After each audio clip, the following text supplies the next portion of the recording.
There are only a few lenses out there that really deserve to be in your camera bag. This is one of them. The Sigma 18 to 35mm f1.8 DC HSM Art. A true engineering masterpiece. I will tell you 5 reasons why you need this lens. 5 things that make it special.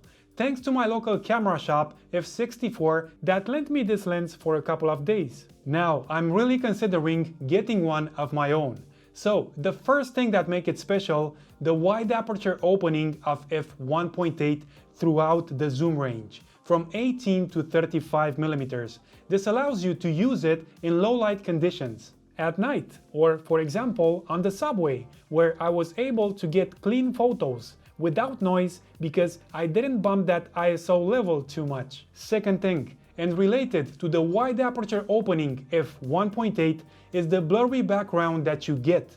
The quality of the bokeh coming from this lens is even better than what I saw on a couple of prime lenses.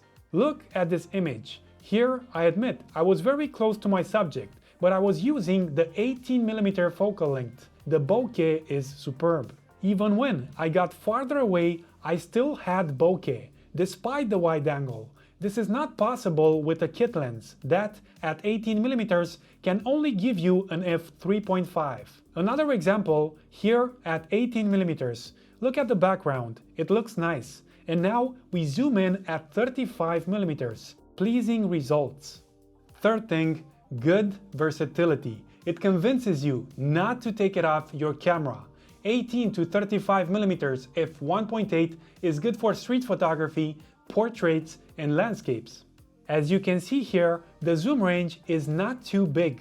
The full frame equivalent of this lens on a Canon camera goes from 29 to 56mm. So, in most cases, it's good for whatever is happening close to you. But, as I often recommend, if you stay close to the action, you will become a better photographer. On top of that, the zoom range is not that short. Here we are at 18mm and now at 35. You can definitely work with that. I made a lot of photos with this lens, and I don't know, after 12 years of photography, I felt that I regained the enthusiasm I had in my first year of photography. I tried new things, I was more curious and interested in my subjects. The fourth thing, good build quality. The lens has a lot of metal in its composition. It's right there where you need it the most, underneath the zooming and focusing ring. These two rings turn smoothly and they have the optimal amount of resistance when you're using them. They show you that in your hand you're holding a premium lens. On the back we have a metal mount, a solid build quality, made to last. The fifth good thing, and the reason why I like this lens so much, good image quality.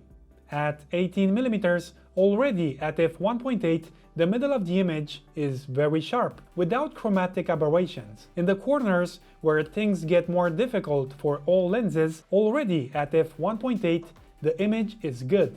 The center will always remain sharp at f1.8 throughout the zoom range. So let's focus on the corner. This time at 24mm. Again, at the maximum aperture opening, the corner looks very good. At 35mm, the quality is still there. And, of course, if we close the aperture a bit to f2.8, we get an even better result. I will do a separate vlog with all image quality tests. Either way, this is one of the best lenses when it comes to image quality.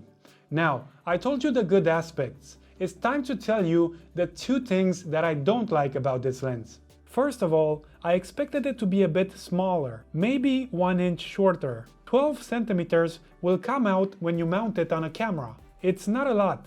For a lens that doesn't extend with internal zooming and focusing, it's normal. Maybe I'm a bit picky. The second thing that I don't like, it only works on APS-C sensor cameras. It will not work on full frame. An alternative for full frame cameras would be the Sigma 24 to 35mm f2.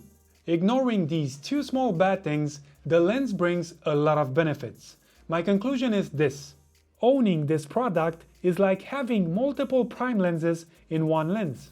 I hope that you enjoyed this video, press that like button if you did, and see you on the next one.